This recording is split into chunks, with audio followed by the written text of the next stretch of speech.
ममता बनर्जी जो हैं वो पूर्वी पाकिस्तान से, जिसको आज बांग्लादेश कहा जा रहा है, हाँ, उनकी जो पेरेंटल लीनिएज है, लीगेसी जो है, वहां से बिलोंग करती है। आप अगर इतनी सख्त रहती और आपका कोई तालमेल जो है वहां बांग्लादेशियों से नहीं रहता तो उसकी साहस कैसे हो जाती?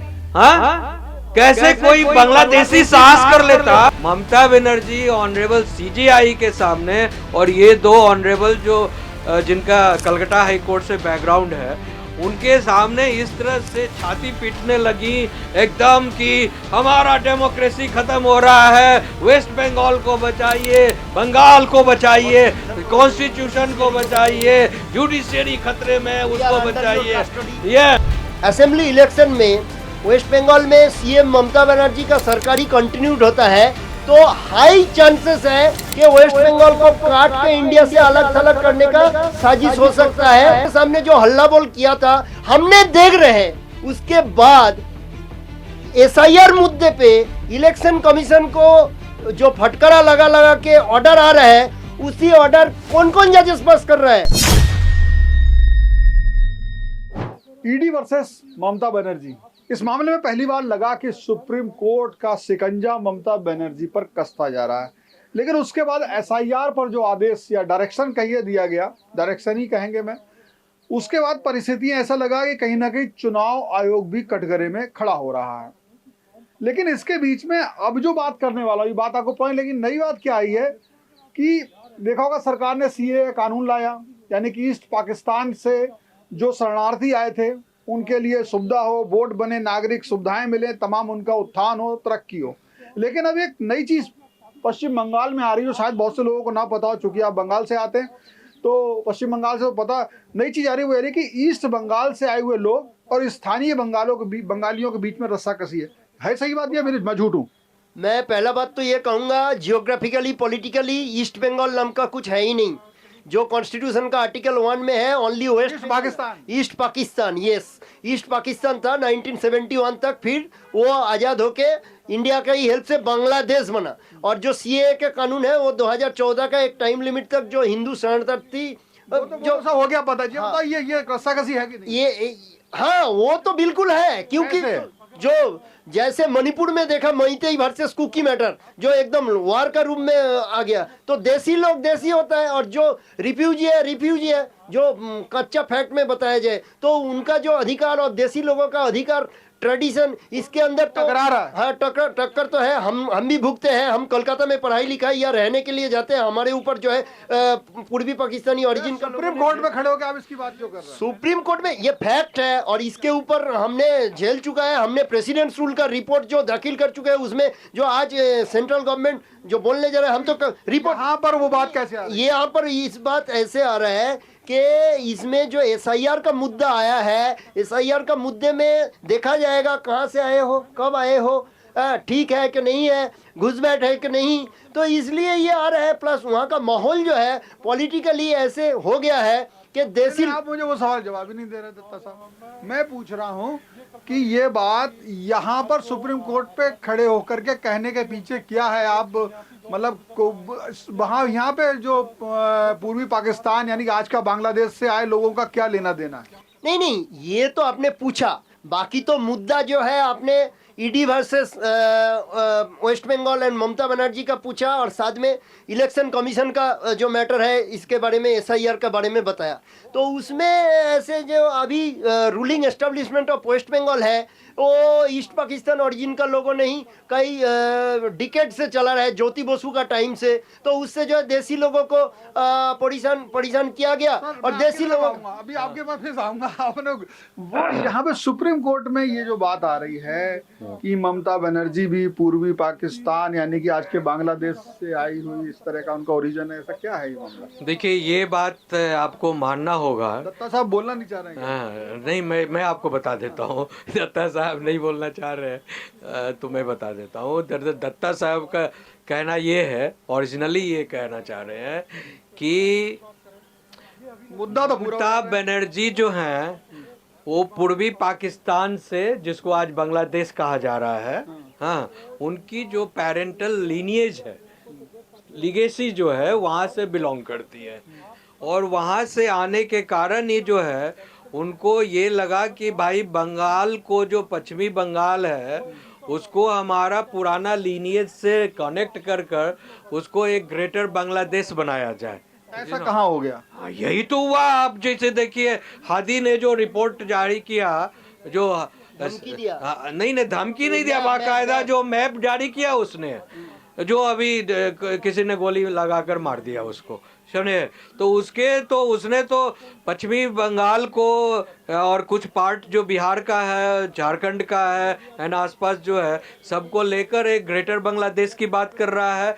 तो भैया, जब आप अगर इतनी सख्त रहती और आपका कोई तालमेल जो है वहाँ बांग्लादेशियों से नहीं रहता, तो उसकी साहस कैसे हो जाती?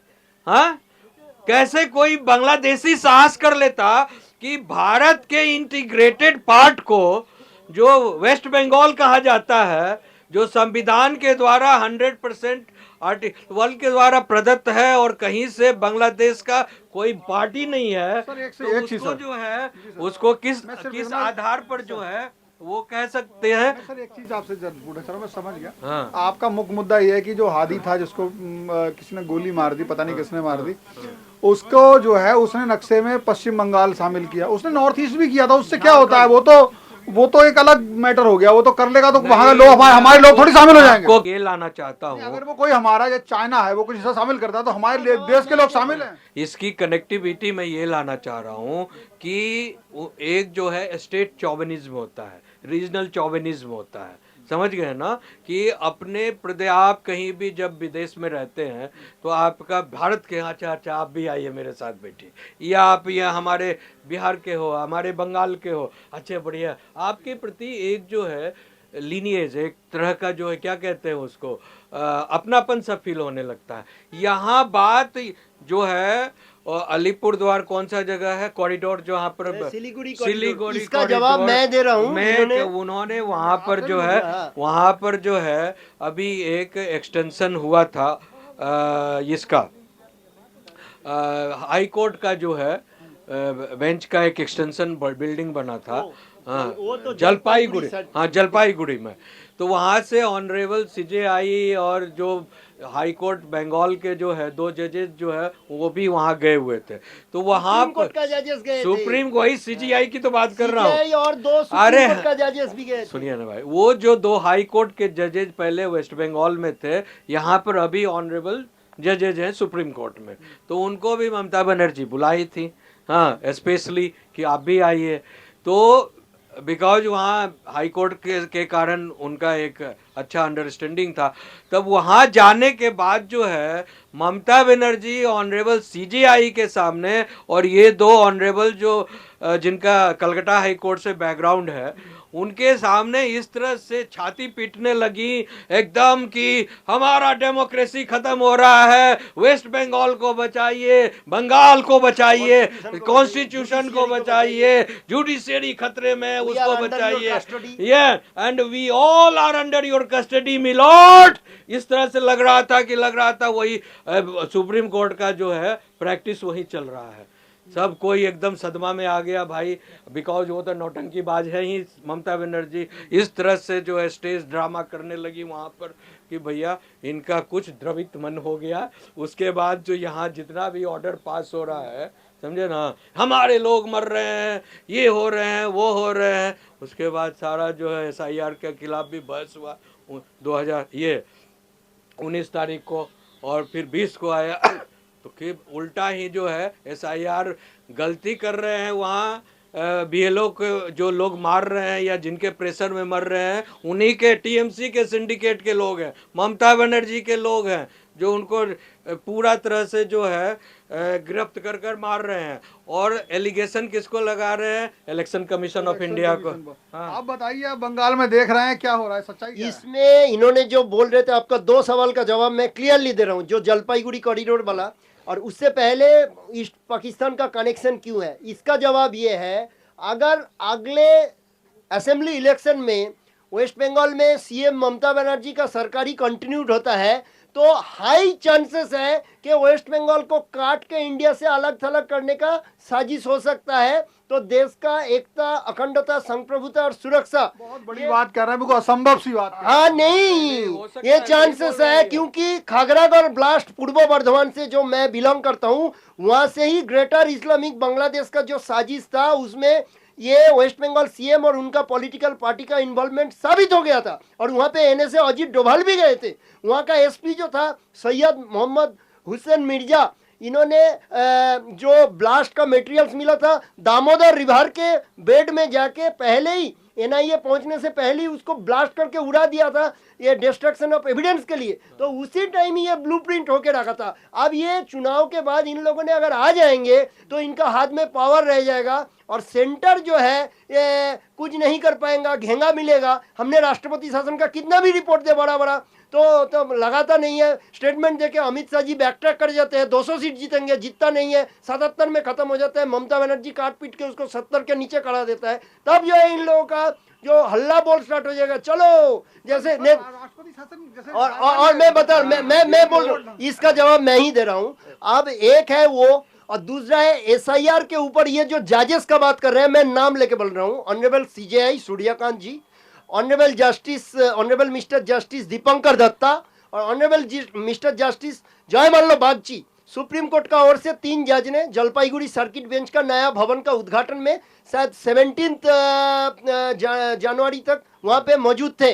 और साथ में कलकत्ता हाईकोर्ट का acting chief justice Sujoy Paul भी थे और union law and justice minister Arjun Ram Meghwal ji भी थे। और उनके सामने जो हल्ला बोल किया था हमने देख रहे हैं। उसके बाद एसआईआर मुद्दे पे इलेक्शन कमीशन को जो फटकारा लगा लगा के ऑर्डर आ रहा है, उसी ऑर्डर कौन कौन जजेस पास कर रहा है? कोई पीके मिश्रा जी नहीं कर रहे हैं, कोई नगरत्ना जी नहीं कर रही है, ये 3 जज नहीं कर रहे हैं। इन 3 जजेस का ही कोर्ट से ये ऑर्डर, एक तो 3 जज का बेंच, तीन जज का बेंच बैठा था 19 जनवरी, फिर 21 जनवरी एक ऑर्डर आया, 22 जनवरी ऑर्डर आया। तो अभी राष्ट्रपति शासन का तो ये जज क्यों कर रहा है, क्या वजह? इन्फ्लुएंस हो गए होंगे, या तो उन्होंने जो जुडिशियल रिव्यू का मुद्दा उठा रहा है, जो इलेक्शन कमीशन का लर्नेड काउंसिल राकेश द्विवेदी जी ने काउंटर किया कि जुडिशियल रिव्यू का कॉन्सेप्ट जो इलेक्शन कमीशन का रूल और जुडिस्डिक्शन के खिलाफ आपने अमेरिकन कॉन्स्टिट्यूशन से उठा के, जुडिशियल रिव्यू अमेरिकन कॉन्स्टिट्यूशन का फीचर है, उससे भारतीय संविधान में अडॉप्ट किया गया था। यहाँ लागू कर रहे हो, खुद अमेरिका ने इसके ऊपर खुद नहीं मान रहे। वो वेनेजुएला का प्रेसिडेंट को उठा के लेके चला रहे, ग्रीनलैंड के ऊपर हाथ बढ़ा रहे। जब खुद अमेरिका अपना जुडिशियल रिव्यू का प्रिंसिपल नहीं मान रहे, तो आप वेस्ट बंगाल मुद्दे पे इलेक्शन कमीशन के जो पावर है उसके ऊपर ये बोल रहे हैं कि ये पगला घोड़ा हो गया, इसको लगाम लगाना चाहिए। तो इसमें रिप्रेजेंटेशन ऑफ पीपल्स एक्ट का जो सेक्शन है, सेक्शन 21(3), या तो जो रजिस्ट्रेशन ऑफ इलेक्टर्स रूल्स है 1960 का, उसका सेक्शन 4 से 13 तक इसका एप्लीकेशन लगा के आप जो है इलेक्शन कमीशन का हाथ पैर बांध रहे हो। और जो ऑर्डर आ रहा है उसको कंप्लाई करते करते, जो इलेक्शन कमीशन का टारगेट था मार्च से मई के अंदर जो पश्चिम बंगाल में चुनाव करा देंगे, अब टाइम तो बढ़ते जा रहा है क्योंकि आगे हो जाएगा। वो चुनाव आगे, लेट मी फिनिश। चुनाव आगे होने का आइडिया तो छोड़िए, अभी ED versus Mamata Banerjee matter में 3 फरवरी का नेक्स्ट हियरिंग है। नोटिस का कह रहा हो कि ममता बनर्जी के पक्ष में अब निर्णय आने लगे। हाँ, जो भी है, ममता बनर्जी का पक्ष में हो, ईसीआई के अगेंस्ट हो, ममता बनर्जी का अगेंस्ट हो, मैं स्टेट का बोल रहा हूँ। सेम स्टेट में एक DGP, police administration, chief minister, इन लोगों के अगेंस्ट सुप्रीम कोर्ट में ही पीके मिश्रा जी का कोर्ट में बेंच में ईडी मैटर चल रहा है। वो इन्फेक्टेड मशीनरी, कल जेल भी हो सकता है, जवाब सही ना दे पाए। और सेम स्टेट का डीजीपी और इनको ऑर्डर दे रहे हो कि भाई कानून व्यवस्था संभालो। सर, ये चुनाव का स्थिति नहीं है, चुनाव का स्थिति नहीं है। आगे क्या, बस एक सवाल पूछूं, आप सुप्रीम कोर्ट में रहते हैं, दलील के दौरान रहते हैं, क्या जिस तरह से बता रहे हैं एक चीफ मिनिस्टर के कुछ भी कहने से या फिर सेम ओरिजिन होने से क्या सुप्रीम कोर्ट जैसे जज प्रभावित हो सकते? होता है। तो फिर क्या सारे ह्यूमन बीइंग है भैया, सारे हम लोग सब ह्यूमन बीइंग हैं। कहीं ना कहीं किसी न किसी ढंग से पूरा सिस्टम तो भरोसा तोड़ने वाली बात है। नहीं, भरोसा तो सही में ये अच्छा नहीं लगता, लेकिन मैं इसीलिए निवेदन करता हूँ कि अभी देश का जो है, आप लोग विद्वत जन हैं, इतने बड़े बड़े पद पर बैठे हुए हैं, और आप लोग अगर अंडर इन्फ्लुएंस आ जाएंगे, रियलिटी चेक को नहीं देखेंगे, तो फिर कैसे देश चलेगा? इसीलिए जो देश, एक नेहरू भी कहते थे कि who lives if India dies, समझे ना? Who lives if India dies, Bharat ही नहीं रहेगा कौन जब भारत नहीं रहे तो कौन जीते? और इसके बाद बड़ी बात कहने जा रहा हूं आपसे, तो पूरी जो व्यवस्था है, भारत को तोड़ने की जो साजिश चल रही है, पूरे देश में चल रही है, और सो कॉल इंडिया अलायंस इसी के द्वारा स्पॉन्सर्ड, विदेशों के द्वारा बड़े बड़े पैसे आ रहे हैं, तो वो पैसे के द्वारा जो पूरे सिस्टम को खरीदा जा रहा है, उसको जो है ऑनरेबल कोर्ट जो है पूरी तरह देखे समझे। और इसके बाद मैं आपको एक और नई बात कहने जा रहा हूँ कि नेहरू और लियाकत, इसके पहले जब मतलब आपको जो ये हुआ था बंटवारा के तुरंत बाद जो है बड़े पैमाने पर जो घुसपैठिए घुस रहे थे, तो उस समय एक नया कानून आया गया था, तो उसको क्या कहा गया था? नेहरू लियाकत पैक्ट, तो नेहरू लियाकत पैक्ट जो आया, उसमें इसी तरह के घुसपैठिए जो पश्चिमी बंगाल से और इस यहाँ से ईस्ट बंगाल, पाकिस्तान से जो आ रहे थे, तो उनको रोकने के लिए किया गया था। तो वो एक्ट को कांग्रेस पार्टी ने शांत कर समाप्त कर सस्पेंडेड मोड में रखा था।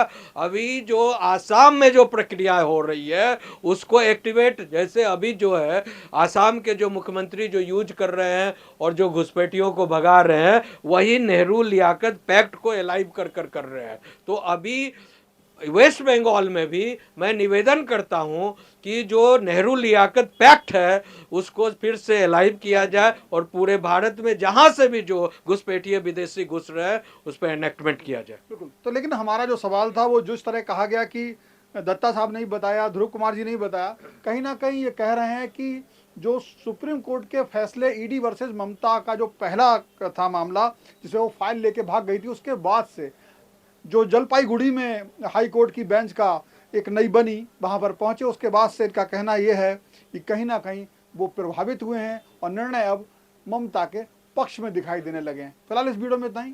आप कैसा सोचते हैं कमेंट बॉक्स में बता सकते हैं। कैमरा पर्सन आशीष ठाकुर के साथ Shiven Gaur, one India, Delhi. Subscribe to One India and never miss an update. Download the One India app now.